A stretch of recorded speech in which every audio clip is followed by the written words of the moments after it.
하나님 말씀 빌립보서 2장 1절로 11절 말씀, 이것도 제가 봉독에 올리겠습니다. 천천히 눈으로 따라와 주시기 바랍니다. 빌립보서 2장 신약성경 319면 빌립보서 2장 1절로 11절 봉독에 올립니다. 그러므로 그리스도 안에 무슨 권면이나 사랑에 무슨 위로나 성령에 무슨 교제나 긍휼이나 자비가 있거든 마음을 같이하여 같은 사랑을 가지고 뜻을 합하며 한 마음을 품어 아무 일이든지 다툼이나 허정을 하지 말고 오직 겸손한 마음으로 각각 자기보다 남을 낫게 여기고 각각 자기 일을 돌볼 뿐더러 또한 각각 다른 사람들의 일을 돌보아 나의 기쁨을 충만하게 하라. 너희 안에 이 마음을 품으라. 곧 그리스도 예수의 마음이니 그는 근본 하나님의 본체시나 하나님과 동등됨을 취할 것으로 여기지 아니하시고 오히려 자기를 비워 종의 형체를 가지사 사람들과 같이 되셨고 사람의 모양으로 나타나사 자기를 낮추시고 죽기까지 복종하셨으니 십자가에 죽으심이라. 이적으로 하나님이 그를 지극히 높여 모든 이름 위에 뛰어난 이름을 주사 하늘에 있는 자들과 땅에 있는 자들과 땅 아래에 있는 자들로 모든 무릎을 예수의 이름에 꿇게 하시고 모든 입으로 예수 그리스도를 주라 시인하여 하나님 아버지께 영광을 돌리게 하셨느니라. 아멘. 우리가 이 빌립보서를 읽을 때 1장, 2장, 3장, 4장에서 우리가 이제 1장 우리가 이제 보았고 2장, 3장에서 요 2장, 3장을 잘 넘어가야 일종의 우리가 강릉을 간다고 하면 그렇죠? 대관령을 넘어서야 돼요, 그렇죠? 대관령이 가장 고바지를 넘어서야 강릉에 있는 큰 태평양을 보는 거죠. 태평양의 그 광대한 태평양과 강릉을 갈 수 있는 거예요. 무슨 얘기냐? 우리가 요 3장, 4장, 2장, 3장을 잘 이해해야 그 4장의 말 그대로 기독교 기쁨에 대한 그 주제를 우리가 맛볼 수 있는 거예요. 그래서 그 첫 번째가 뭐냐면 오늘 본문이에요. 오늘 본문이 다음 그 화요일 거랑 조금 딱딱할 수 있지만 잘 보세요. 신약 성경에서 가장 중요한 본문 중에 하나예요. 아멘. 예수님에 대해서 예수님 누구신지, 예수님의 특징이 누구신지 이거에 대해서 가장 잘 보여준 아주 말 그대로 주옥 같은 백미와 같은 그 본문이에요. 그래서 여러분 이거를 잘 이해하면 뭐예요? 쉽게 하면 신약 성경의 핵심을 이해하는 거예요. 뿐만 아니라 기독교의 핵심을 이해하는 거예요. 그러니까 오늘 여러분께서 오후의 자랑 잘 천천히 잘 이해하시면 따라오시면 말 그대로 우리가 대관령에 올라가는 거예요. 대관령 올라가면 조금 힘은 돼요. 그죠? 팍 올라가잖아요. 근데 우리 차가 좋으니까 팍 여러분들 뭐 이제 어쨌든 뭐 식사들 잘 해줬으니까 이제 팍팍 같이 올라오는데 어쨌든 거기만 올라가면 이제 우리가 하나님의 서사시 하나님의 어떤 큰 지평 하나님의 큰 뜻을 우리가 읽어낼 수 있는 그래서 4장까지 가는 거예요. 그래서 여러분께서 오늘하고 이번 화요일 날 집회 때 여러분 이 두 구절 오늘 두를 잘 이해하시면 여러분에게 신앙이 너무 유익이 되는 거예요. 그러니까 결국은요 신앙의 핵심이 뭐냐면요 딱딱한 거를 잘 이해할 줄 알아야 돼요. 어린 신앙들은 맨날 그냥 베이비 포뮬러만 먹죠. 애들이 잘하면 뭐예요? 응? 딱딱한 음식을 먹을 줄 알아야 잘하잖아요. 그렇죠? 근데 나이가 30이 40이 됐는데도 아직도 베이비 포뮬러 좋아하는 어른들이 있다면 이거 뭐예요? 이거는 말만 어른이지 어른이 아니거든요. 제가 조그맣게 놀란 게 뭐냐면 청년들이 이렇게 나와서 아주 찬양을 너무너무 감격해요. 청년들도 귀한데 옆에 계신 또 청년 한 분이 또 계시더라고. 남자분이 우리 장로님이 계신데 이 청년을 그쵸? 이거 우리가 나이는 결국 우리의 신체 능력은 다른 거야. 신앙도 마찬가지야. 그래서 너무너무 귀했어요. 정말 우리 찬양팀하고 우리 장로님의 이 모습 보면서 여러분 이게 어디서 가능해요? 교회에서니까 가능한 거예요. 아멘. 천국이야. 천국이 뭐 따로 있어요?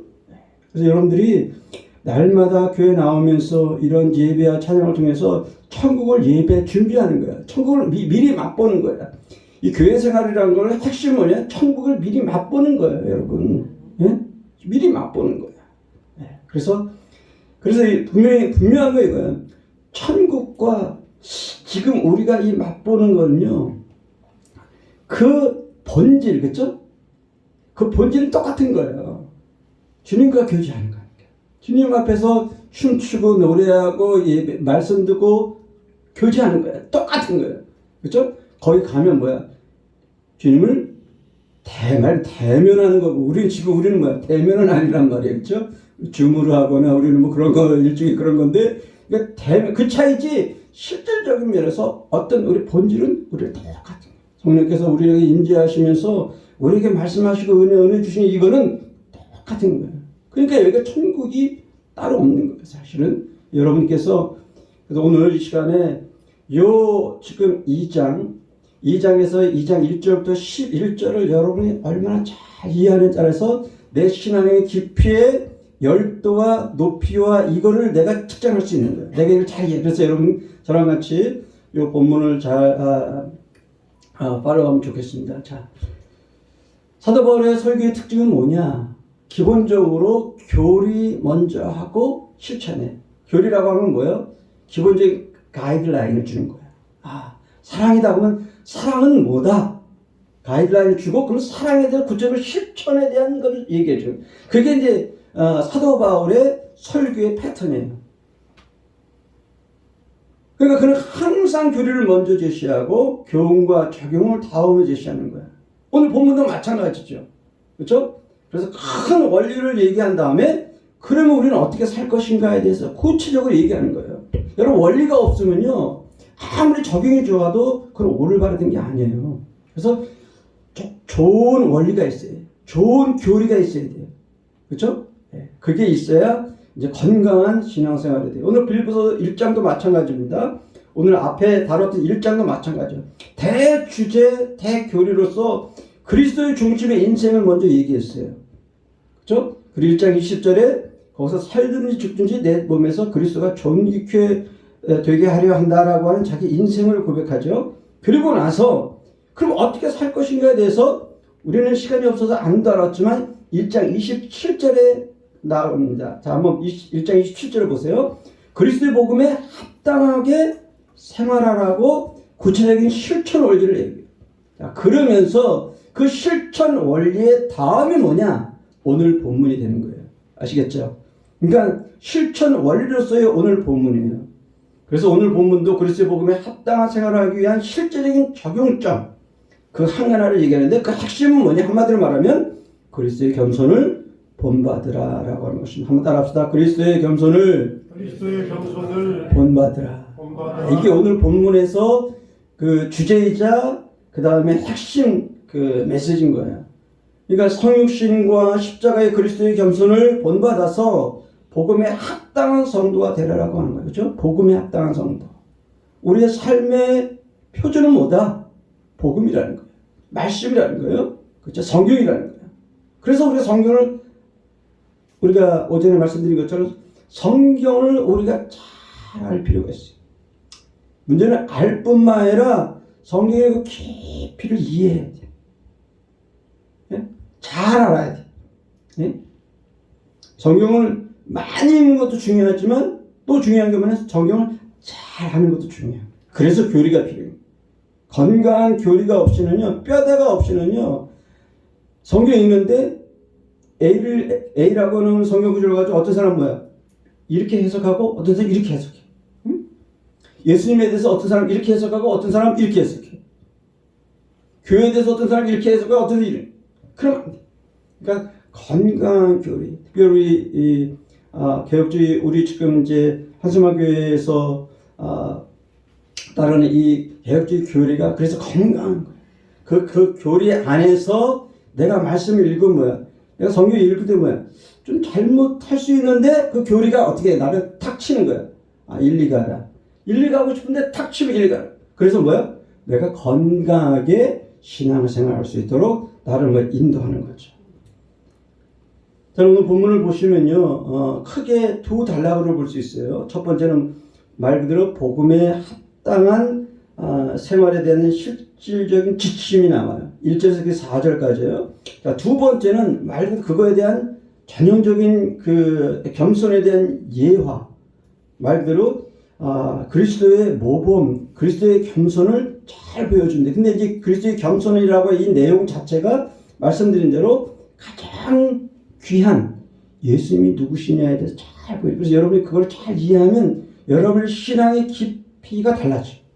그리고 여러분의 신앙의 어떤 차원이 달라지는 거예요. 그러니까 여러분께서 집중해서 들으시면 좋을 것 같아요. 자, 간단하게 그럼 보시면, 자, 첫 번째 단락은 복음에 합당한 실전 지침이라고 해주셨어요. 지침이라는 말이 뭐예요? 적용점이에요, 적용. 어떻게 살 것이냐? 자, 첫 번째 뭐냐?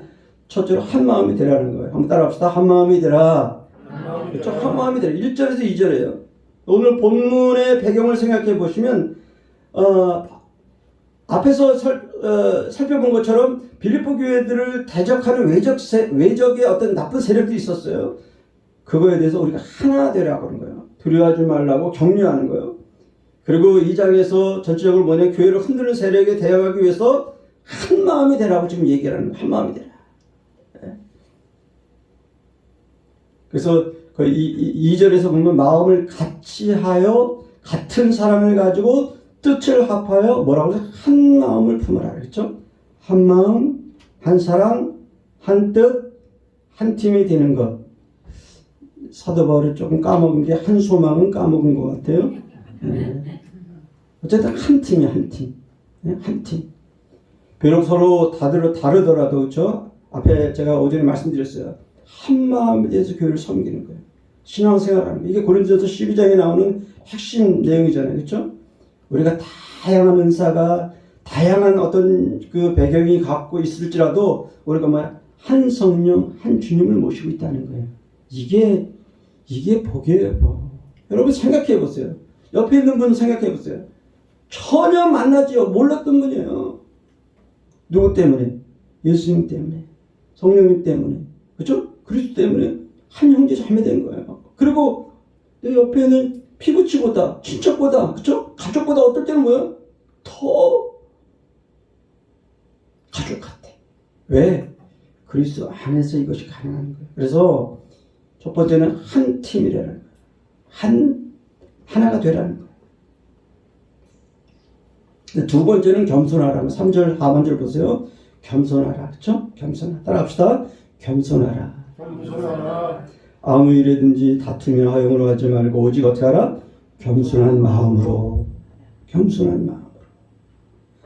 그럼 때로는 성경 구절이 길다고 해서 중요한 것이 아니고 간단하다고 해서 중요하지 않는 것이 아니에요. 여러분이 말씀을 듣때 하나님께서 말씀하시는 말씀 구절이 있어요. 그때 그 말씀을 내가 집중하면 하나님께서 각자에게 필요한 말씀을 하시는 거예요. 오늘 본문에서는 겸손하라는 겸손. 이거는 앞에 17절에서 말 그대로 당시에 이제 복음 증거할 때 순수한 마음이 있고 순수하지 않은 마음도 있다고 그랬어요. 그렇죠? 그럴 때 여기서의 포인트는 뭐냐? 그러한 순수하지 않은 마음을 내려놓고 겸손한 마음으로 다음에 나오는 것처럼 남을 낮게 여기는 그러한 사람이 되라라고 얘기하는 거예요. 그래서 나는 과연 겸손한가? 신앙생활 할 때요, 우리를 돌아볼 필요가 있어요. 내가 겸손한가? 제가 말씀드리는 건 그냥 고개를 깍듯하고, 제가 아는 분이 제가 이제 오래전에 이제 대학에 있었을 때 제가 아는 분이 군인 장교 출신이에요. 그 이분은 깍듯하게 아시죠? 90도 탁 해가지고 인사. 내 속으로 저분은 진짜 정말 가슴 뜨거운 존경과 사랑과 이런 마음으로 인사를 하는가? 그런 것 같지는 않아요. 제가 여러분한테 그렇게 깍듯하게 하라는 얘기 아니에요. 그런 얘기가 아니에요. 무슨 말인지 알겠죠? 가슴이 있는 그런 인사가 필요한 거예요. 가슴이 있는 겸손이 필요한 거예요. 내가 하나님 앞에 많이 낮아지는 그런 경험을 해야 돼요. 신앙생활하면서 아직도 내가 고개가 이게 빳빳하고, 예? 어깨가 빳빳하고, 예? 내 교만이 빳빳한 이거는 하나님 기뻐하죠. 여러분, 제가 신앙생활 오래 한 분한테 말씀드리는 거죠. 어린 분들은 그럴 수 있어요. 그러나 신앙이 오래된 분들이 아직도 내 고집, 말 그대로 내 신앙, 그렇죠? 말씀의 신앙이 아니라 내 신앙이야. 내 뜻이야. 내 길이야. 내 생각이야. 신앙생활 하는데도, 오랜 날 했는데도, 그리스도의 말씀이 나를 치는 역사를 경험하지 못하니까, 아직도 교만한 거야. 교회 와서도 나를 주장하는 거야. 아직 여전히, 그쵸? 내가 드러나는 거야. 내가 아니면 안 되는 거야. 근데, 은혜를 체험한 사람은 말이 없는 거야, 사실은. 말이 없어요. 에? 쉽게 말하면 하나님의 은혜에 붙들려서 완전히 한 번 바닥에 꼬꾸라지는 경험을 해야 돼. 제가 엊그제요, 컨퍼런스를 제가 오면 이제 3개 컨퍼런스 하는데 첫 번째 컨퍼런스 하고 그 다음날 쉴 겸해서 제가 있는 데가 그 서대문 그 인사동 인왕산 밑에예요, 숙소가. 그래서 쉴 겸해서 이제 올라갔어요. 인왕산 쪽으로 해서 이제 올라갔어요. 게다가 마음이 확 동해가지고 인왕산을 올라가자 올라갔어요. 인왕산이 그렇게 높지는 않아요. 근데 가파라요. 근데 그날 제가 이제 아침에 올라갈 때는 빈속에 올라갔고 그 다음에 컨퍼런스 다음이니까 굉장히 피곤한 상태에 올라갔거든요. 그다음에 그날 더웠어요, 그렇죠? 선박자가 다 맞은 거예요. 뭐에 선박자가 다 맞았는 상태 이제 얘기할게요. 다 올라가서 100m 전방에서 제가 어떻게 됐겠어요? 거의 꼬꾸라박인 거예요. 캄캄해서 아무것도 안 보여. 제가 전혀 저 건강한 체질인데, 그래서 어떻게 했겠어요? 미국에 있는 집사람한테 이머전시 콜을 한 거야. 급히는 전화를 한 거야. 그래서 집사람이 당장 지금 누우세요. 그래서 당장 누워가지고 10분 동안 누워있다가 그래가지고 제가 살아났잖아요. 그래서 그때 일일이 전화하고 싶으면 전화이 정신도 없는 거야. 그럼 완전히 쓰. 야, 근데 여러분, 우리가 신앙생활을 했을 때요, 그러한 아무것도 아닌 것을 경험해야 돼. 하나님 앞에 내가 할 수 있는 것이 아무것도 없는 걸 경험해야 돼.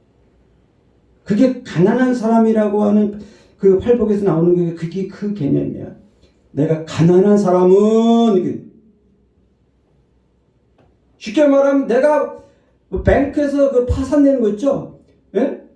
재정적으로 파산 신고하는 거 있죠? 그 얘기야. 파산 신고만 내가 아무것도 할 수 없는 거야. 하나님 앞에 내가 할 수 있는 건 아무것도 없음을 완전히 경험하는 거야. 근데 내가 그때 블랙아웃돼서 아무것도 안 보였잖아. 그래서 쓰러질 수밖에 없어. 누웠어야 돼. 여러분, 신앙생활에서 하나님 앞에서 그 말씀 앞에, 그 은혜 앞에, 내가 나의 추함 앞에, 내가 완전히 하나님 앞에 쓰러져 봐야 돼. 그러지 않은 사람은 여전히 자기잖아. 근데 그 은혜를 경험한 사람들 더 이상 나를 자랑하지 않아. 그래서 겸손하라. 세 번째는 서로 돌아보라. 한번 따라합시다. 서로 돌아보라. 서로 돌아보라. 예, 3절 하반절 4절 나오죠. 각자 자기보다 남을 낮게 여기고 각자 자기의 일을 돌아볼 뿐더러 각각 다른 사람들의 일을 돌아보아 나의 기쁨을 충만하게 하라. 어떤 면에서 자기보다 다른 사람을 먼저 돌아보라는 거예요. 이게 어떤 사람? 성숙한 성도의 특징이에요. 내가 배부르기보다, 그렇죠? 부모의 마음이잖아요. 부모의 마음도 그렇잖아요. 그렇죠? 부모가 여러 자식들이 있으면 해 먹이느라고 자기는 아무도 못 먹어. 그러니까 난 자식들은 뭐라고 생각해? 우리 엄마는 원래 고기를 못 드시는구나 이 착각하고 있죠. 이 배은망덕한 이놈들이 있죠. 나이가 들었는데 그걸 모르려고, 그쵸? 근데 그게 부모의 마음이거든. 나는 못 먹어도, 나는 고기를 못 먹어도, 심지어 나는 뼈다구만 먹어도 자식들한테는 살코기만 주려고 그러는 거예요. 그게 부모의 마음, 아버지의 마음이란 말이에요. 그러니까 여기서 이것도 마찬가지. 우리가 신앙이 성숙하면 나만이 아니라 옆에 있는 사람들에 대한 관심. 그래서 그렇게 거창하게 할 필요 없어요. 그냥 간단하게 말 한마디. 어깨 툭 한번 옆에서는 커피 한 잔, 그렇죠? 말 한마디. 그 말 한마디가 살거든, 사실. 제가 그날 쓰러진 날에 내려오니까 재밌는 거 알아요? 나랑 똑같은 사람이 또 한 명 있는 거야. 그 밑에서 거의 그냥 앉아있으셔. 그 아주머니인데 그냥 또 왜 그러세요? 그랬더니 캄캄해 죽겠대. 그래서 내가 그랬어요. 아주머니 그러면 당장 누우세요. 그러니까 아주머니가 좀 창피해서 사람들 올라가는 길이니까 지금 아주머니 지금 생사야이니까 상관없다. 누우시라고 그래. 내가 눕게 하고 그 다음에 잠깐 이제 본 거야. 그리고 옆에 있는 학생들이 그 이온 음료에서 이온 음료 제가 주고 그 다음에 이제 눕게 하고 그 다음에 이제 앉아 계시는 거 이제 언제 회복되고 보는 거 나왔거든요. 그렇죠? 저 그냥 올 수 있거든요. 그냥 올 수 있는데 나도 그런 은혜가 아니라 쓰러진 게 은혜라고 얘기할 수는 없지만 어쨌든 똑같은 걸 경험했거든요. 그분한테 주고 낮춰도 내려온 거예요. 그러니까 우리도 이제는 신앙이 성숙하면 더 이상 나만 배부른 거 하면 안 돼. 옆에 있는 형제자매 배부르고 도와줘야 돼. 제가 제 얘기를 잘 안 하지만 제가 컨퍼런스 지금 12년째 미국에서 오거든요. 그래서 다른 사람들 다 그래. 우리 지금 사모님들 계시고 우리 목사님들 계시고 우리에 대해서 잘 아시잖아요. 우리 연구원이 백만장자 연구원도 아니고 우리 교회가 백만장자도 아니고 제가 백만장자도 아니거든요. 우리 와이프가 백만장자 출신도 아니고 와이프의 가족이 옛날부터 부자 이런 것도 아니에요. 극히 평범한 가정이에요. 근데 제가 12년째 오잖아요. 비행기표 누구 표로 제 돈으로 오는 거예요 지금 12년 동안. 예? 여러분들 말씀드리는 거 이거예요. 제가 왜 오겠어요? 하나님의 은혜 때문에 그냥 오는 거예요 사실. 비행기표 계산하고 여기 서울 체류비 계산하고 그러면 아무것도 못합니다. 은혜 받은 거 먼저 은혜 받았기 때문에 한국교회를 위해서 그냥 서빙하려고 제가 오는 거예요.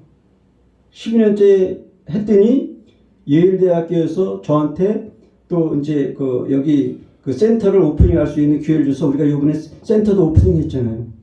그것도 보세요.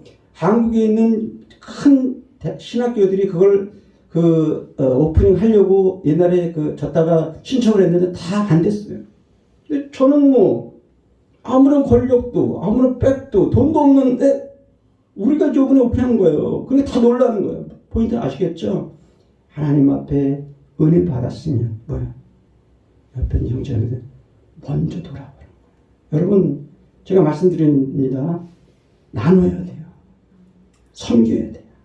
섬길 때 하나님의 역사가 일어나요. 여러분 그럴 거예요. 목사님 나 가난한데, 목사님 나 줄 게 없는데, 나 학생인데. 여러분 생각만 하면요 한 가지 섬길 방법이 있어요. 정 안 되면 기도를 할 수 있어요. 만약에 내가 어르신들이 못 움직인다, 그럼 어떻게 기도할 수 있는 거예요. 그 사람을 위해서, 그 옆에 있는 사람을 위해서, 가족들을 위해서 중보기도 할 수 있는 거. 오히려 기도야말로 진짜 가장 위대한 섬김이에요. 실천이에요. 그렇죠? 여러분 핑계할 수 없죠?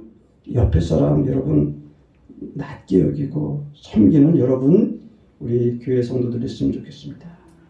자, 그 다음에 이제 오늘의 하이라이트 네 번째 겸손의 예화 두 번째 단락으로 갑니다. 자, 겸손의 예화로서 겸손의 최고의 모범인 그리스도. 여러분이 이거를 이해하느냐 아니냐에 따라서 여러분의 그 신앙의 어떤 지평이 달라진다고 그랬어요. 자, 보세요.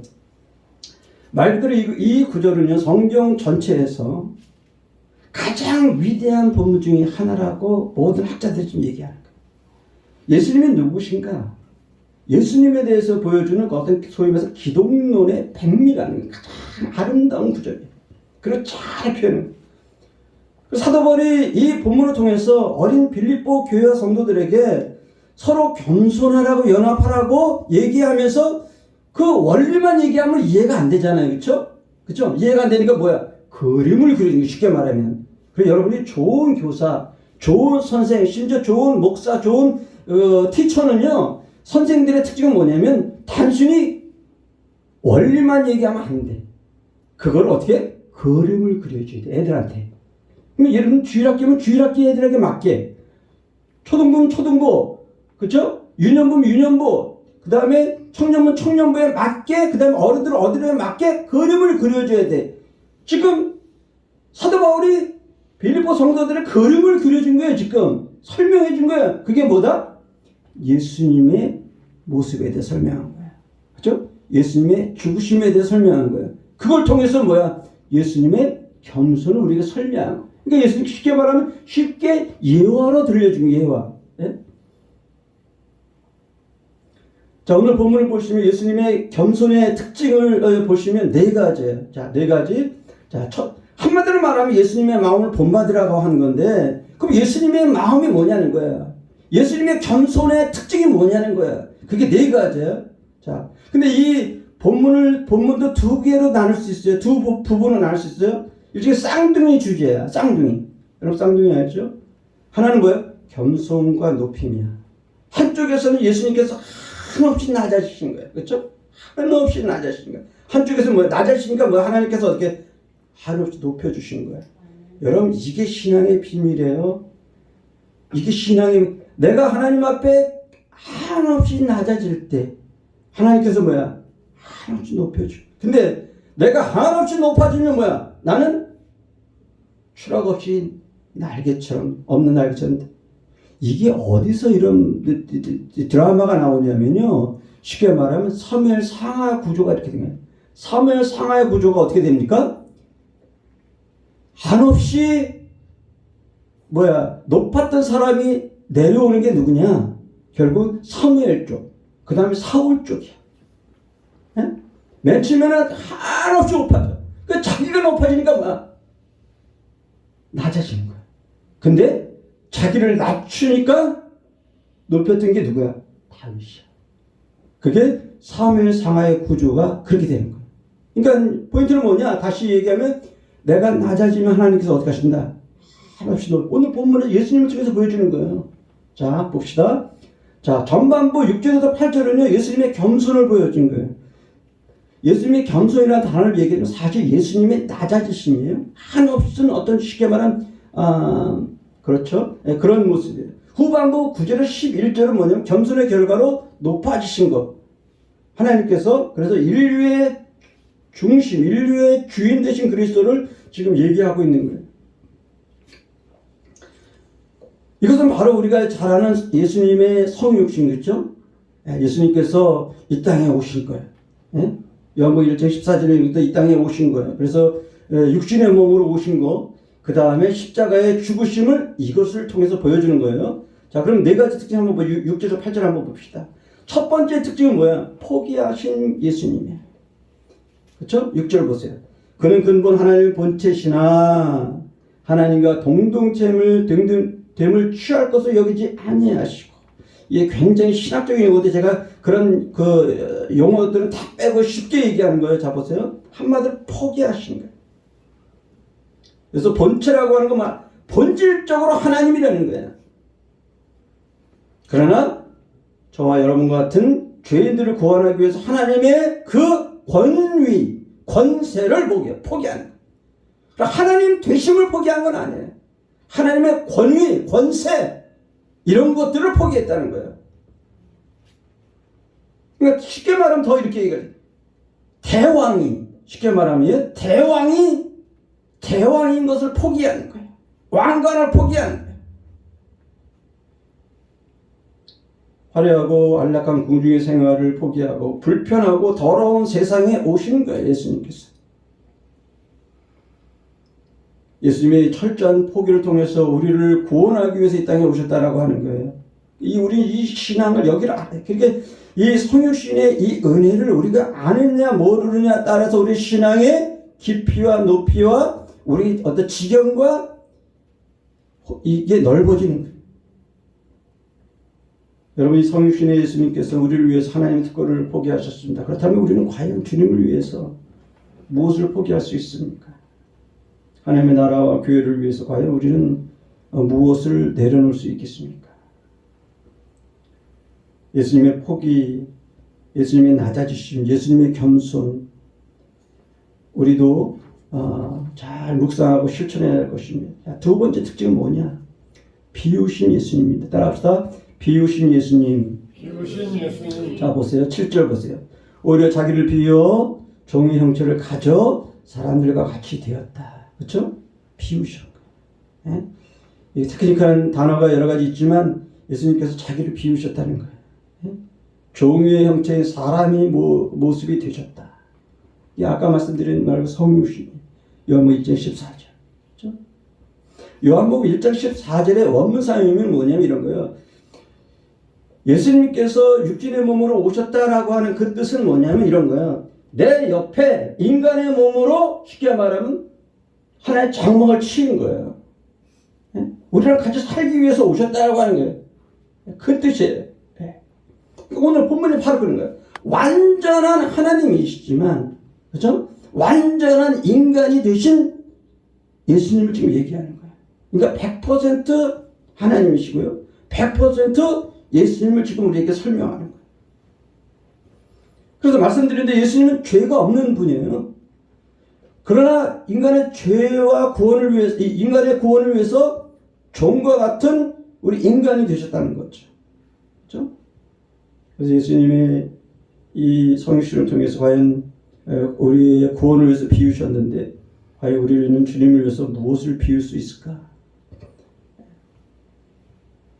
흥미로운 그 예화가 하나가 있는데 그 원숭이 한 마리가 있었어요. 원숭이 한 마리가 있는데 자기 앞에 그 바나나가 가득 있었어요. 근데 그 바나나를 먹지를 못해. 왜 그런 줄 아세요? 자기 손에 지금 바나나를 꽉 잡고 있어. 그러니까 다음 건 먹지를 못해. 무슨 말 아시겠죠? 먹으려면 어떻게 돼요? 자기가 갖고 있는 바나나를 놔야 되는데 요걸 놓지 못하니까 다음 걸 먹지를 못해. 아무리 많아도. 무슨 말인지 아시겠죠? 놓을 때야 비로소 다른 것을 누릴 수 있는 거예요. 자, 세 번째, 낮추신 예수님입니다. 자, 8절 사방절 상반절 같이 읽읍시다. 자, 낮추신 예수님 한번 같이 따라합시다. 낮추신 예수님. 낮추신 예수님. 말 그대로 사람의 모양으로 나타나셨으니 자기를 낮추시고 낮추셨다. 그렇죠? 요한복음 1장 14절 말씀이 육신이 되어 우리 가운데 거하심이 거하셨다라고 아까 성육신인데 말 그대로 내 옆에 텐트를 쳤다는 거예요. 예수님께서 인간의 역사 속에서 침공하시는 거예요. 하나님께서 인간의 역사 속에서 지금 오셔서 우리 옆에 텐트를 친 거예요. 같이 살자.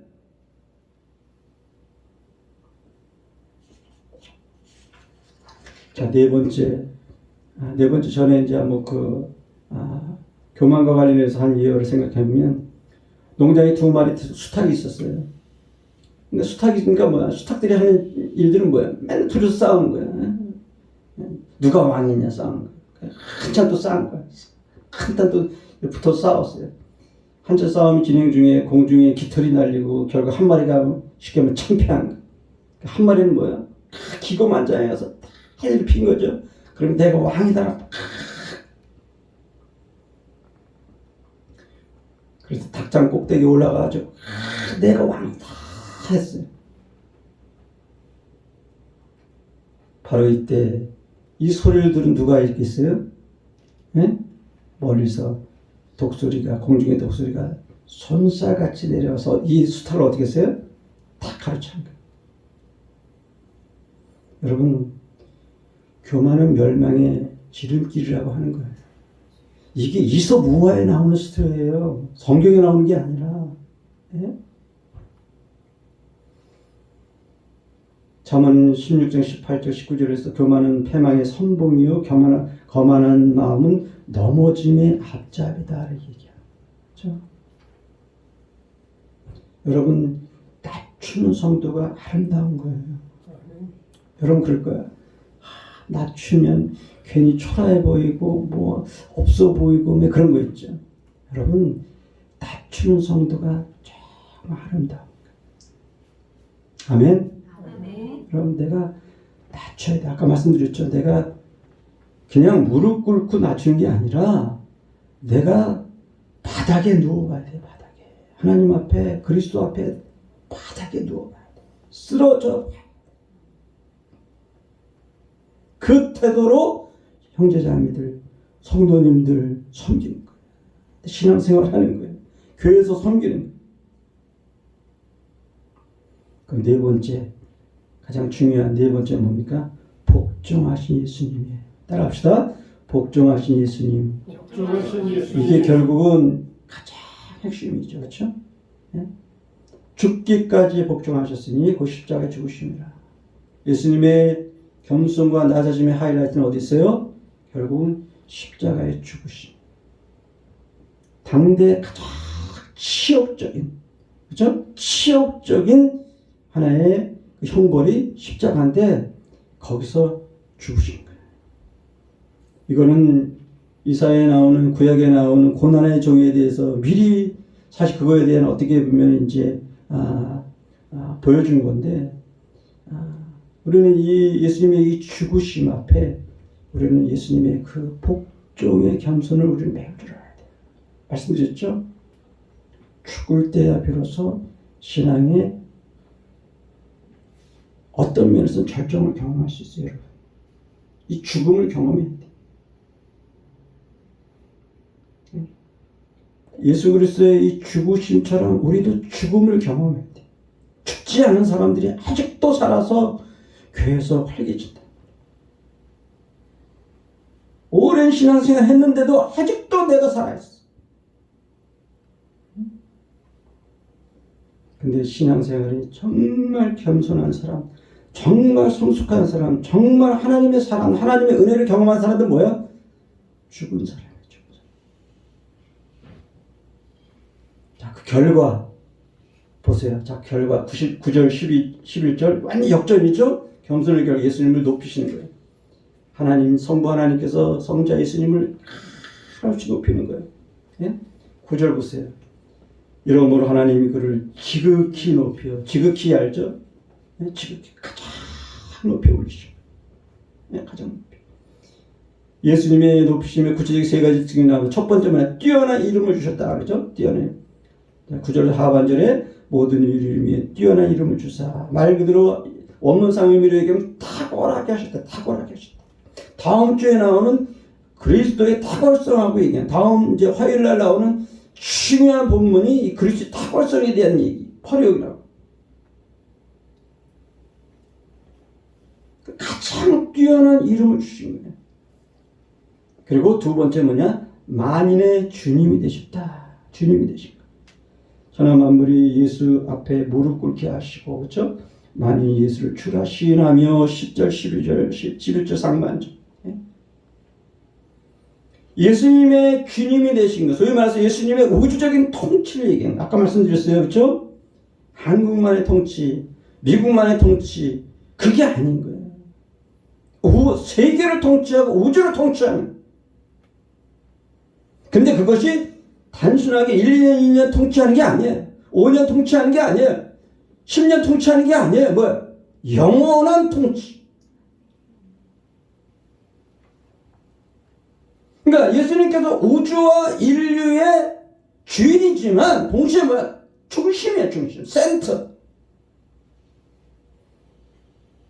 다시 말씀드리면 우리 인생의, 그렇죠? 우리 성도의 어떻게 보면 인생과 사고의 센터라면 센터. 중심이라. 근데 과연 우리는 그렇게 살고 있냐는 거예요. 말로만 교회 나오지. 중요한 결정할 때 예수님을 빼놓고 해. 그렇게 신앙생활을 열심히 하는데도 경제적인 결정할 때 뭐야? 예수님을 빼놓고 해.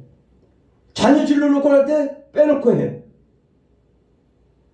결정적인 것 놓고 결정할 때 예수님 빼놓고 해.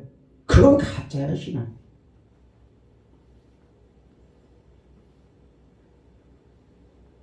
말 그대로 우리의 삶의 전체에서 예수님이 우리의 중심이 되게 우리의 삶을 살아야 돼. 여러분, 그럴 때 하나님께서 오히려 더 축복하십니다.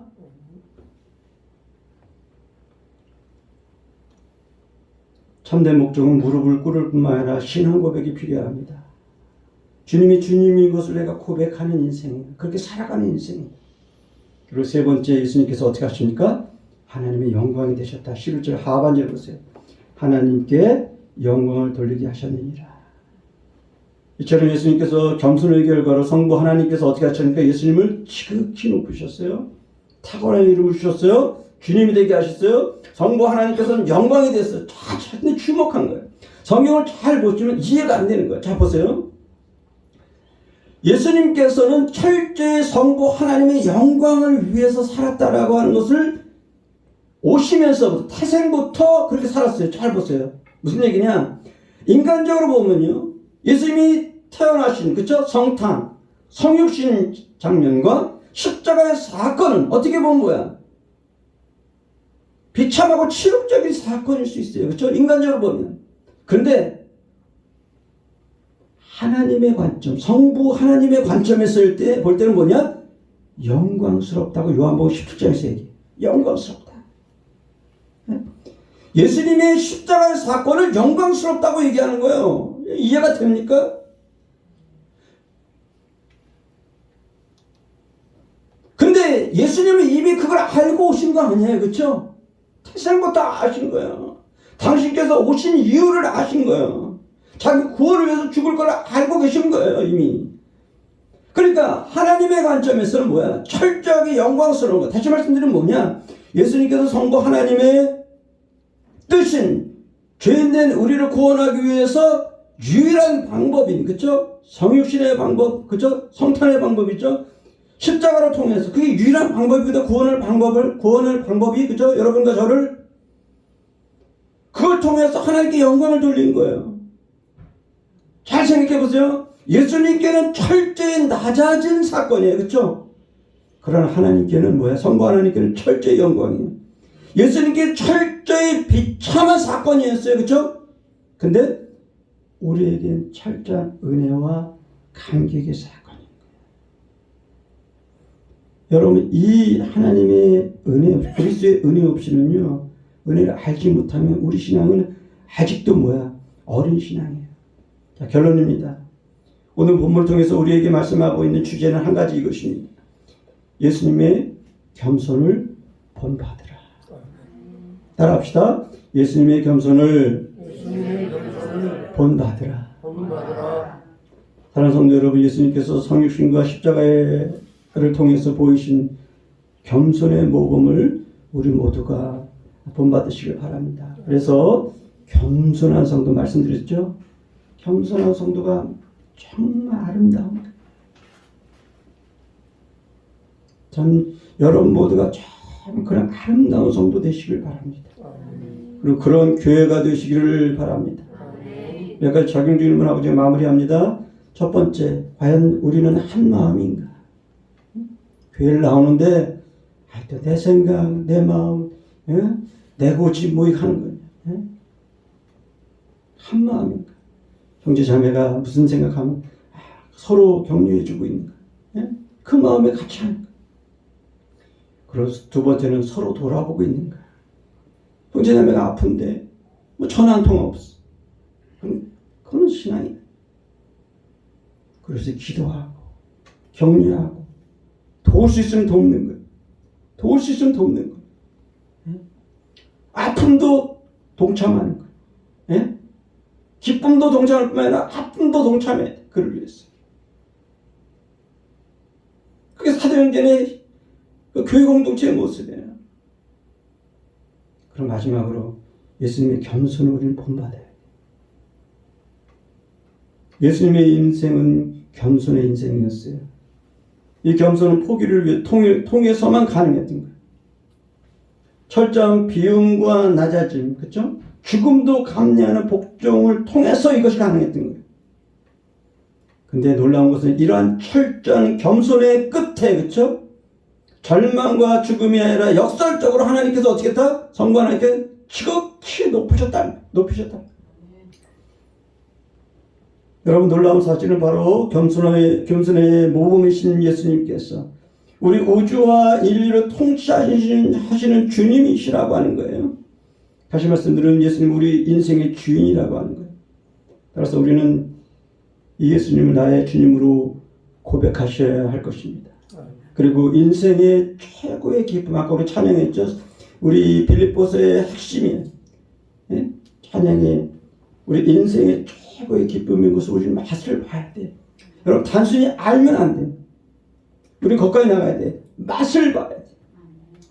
맛을 본 사람은요, 그 맛 때문에 떠나지 못해. 그래 안 그래요? 여러분, 맛을 봐야 돼. 그냥 책만 읽으면 안 되는 거예요. 무슨 말 알겠죠?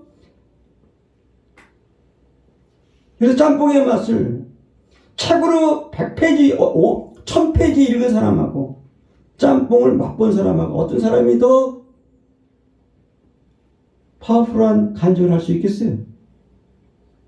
그죠? 맛본 사람이에요. 근데 어떤 사람은 성경에서 100번 듣기만 하는 거야. 맛을 못 봤어. 예? 예수님의 아름다움에서 맛을 못 본 거야. 예수님은 맛을 못 본 거야. 성령의 은혜를 경험을 못 하는 거야. 기도의 은혜를 경험을 못 하는 거야. 맛을 못 본 거야. 찬양의 은혜를 맛을 못 보는 거야. 그러니까 뭐야? 교회 와도 재미가 없고 지루하고 뭐 왜 갔지 뭐 이런 거야. 오랜 신앙생활 했는데도. 근데 그 맛을 본 사람은 뭐야? 눈이 반짝반짝한 거야. 또 오고 싶은 거야. 아까 갈증이라는 단어 얘기했잖아. 갈망. 말씀에 대해 갈급하는 거야. 그쵸? 갈급. 그러니까 인생 최고의 기쁨이 있냐는 거야. 예수님께서.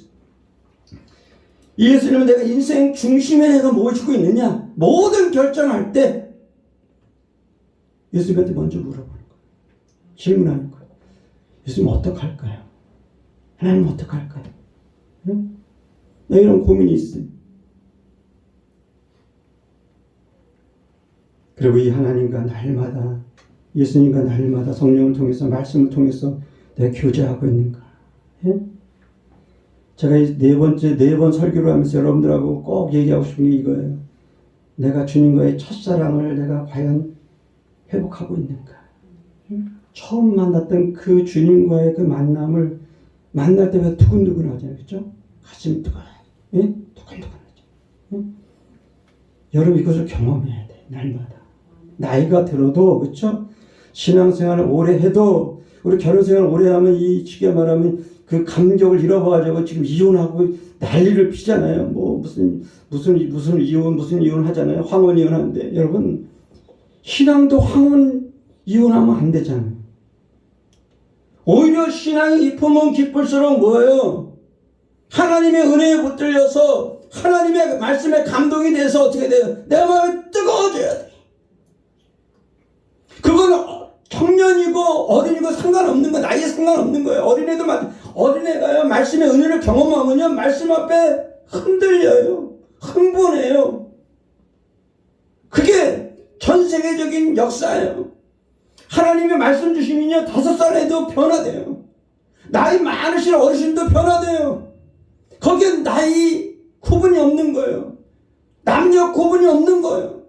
그죠? 거기는 이 세상적인 이런 아무 구분이 없는 거예요. 문제는 어디 있다? 내가 하나님 앞에 얼마나 열려있느냐, 얼마나 드리냐, 얼마나 나의 마음을 내가 쉽게 말하면 내려놓느냐, 그리고 이 주님과 날마다 내가 교제하고 있느냐. 그래서 우리 마음이 날마다 이 쉽게 말하면 영적인 로맨스를 회복해야 돼요. 하나님과 첫사랑을 회복해야 돼. 이거 없이는 여러분 무슨 재미를 삽니까? 100년을 살면 무슨 의미가 있어요? 그래 안 그래 여러분 생각해 보세요. 100년을 살면 무슨 의미가 있어요? 재미가 있어야 되잖아요. 내가 하나님의 은혜의 기쁨을 경험해야 되잖아요. 행복을 경험해야 되잖아요. 근데 그 맛이 없이 무슨 의미가 있어요? 결혼 생활도 마찬가지예요. 결혼을 했어요. 형식적으로 결혼했어요. 엄마 아빠가 결혼하라고 했어요. 부자들끼리 서로 결혼했어요. 무슨 의미가 있어요? 그러나 사랑하면 그렇죠? 평생 죽기 전까지 사랑할 수 있는 거예요. 죽는 그 순간까지 서로 사랑할 수 있어요. 그래서 유명한 노트북이라는 유명한 영화가 있어요. 여러분 생각나시면 한번 그거 보세요.